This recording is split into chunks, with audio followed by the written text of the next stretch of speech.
네, 안녕하세요. 여러분들 반갑습니다. 금융과 에너지 업종을 누구보다 쉽게 알려주는 데이언 멘토 권혁철입니다.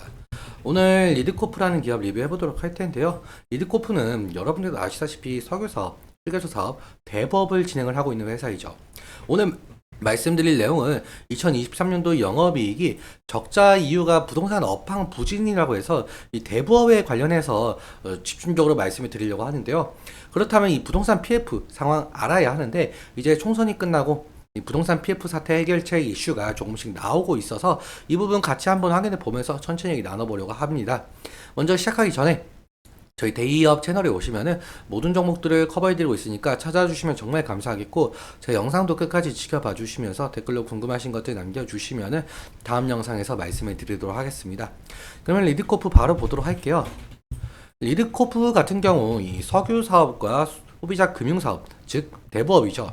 그리고 휴게소 사업, 이 총 세 가지 사업 본부를 두고 있긴 한데요. 사실 리드코프 같은 경우 석유 사업이 주요 사업으로 영위를 하고 있죠.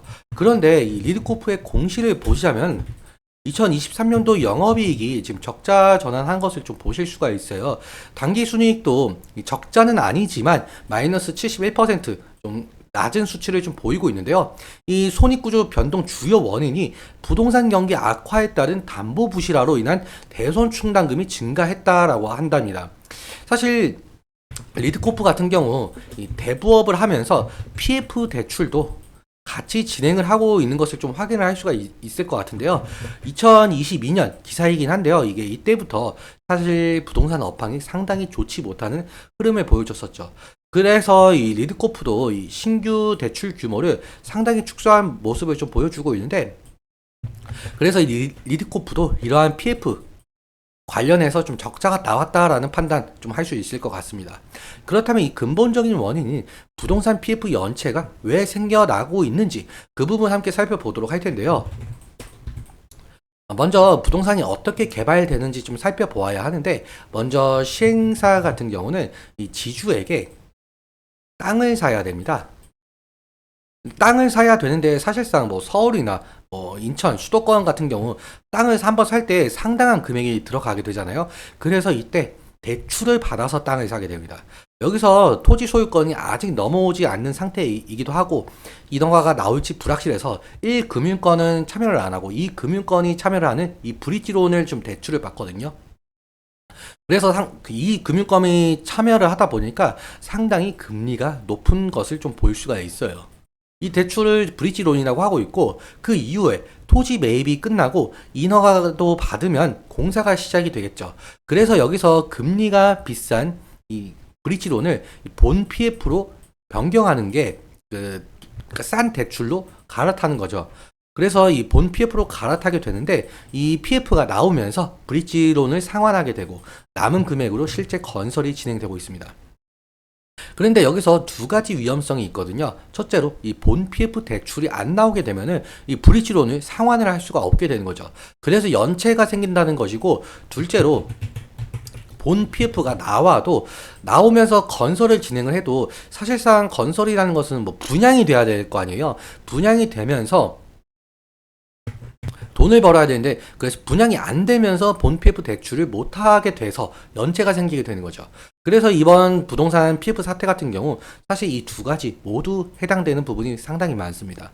금리가 낮았었던 2021년도, 2022년도 때를 생각을 해보면은 브릿지론을 좀 많이 실행을 했었는데, 이때 브릿지론은 2금융권이 좀 참여를 해서 고금리라고 말씀을 드렸었잖아요. 그런데 2023년도부터 급격하게 높아지는 금리 인상으로 인해서 이 본 PF 대출이 나와도 브릿지론 이자가 너무 많이 쌓여 있어가지고 높은 가격을 부담을 해야 된다는 거죠.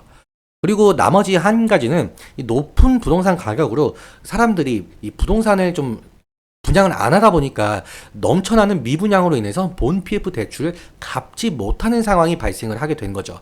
이런 상황으로 이 부동산 경기가 상당히 위축이 되면서 리드코프가 빌려준 이 대출이 상환이 안 되고 있어서 영업이익이 낮게 나온 것으로 볼 수가 있을 것 같습니다. 그런데 사실상 이 부동산이라는 것은 정부의 정책과 밀접하게 연계가 되어 있고 이 전방 산업이기 때문에 많은 산업 분야와도 연계가 되어 있거든요. 예를 들어 보자면 뭐 철강이라든지 뭐 샤시라든지 뭐 창문 그리고 뭐 시멘트 등등등 많은 산업과도 연계가 되어 있어 가지고 정부 입장에서는 이 부동산이 무너지지 않게 정책을 내야 하는 상황입니다.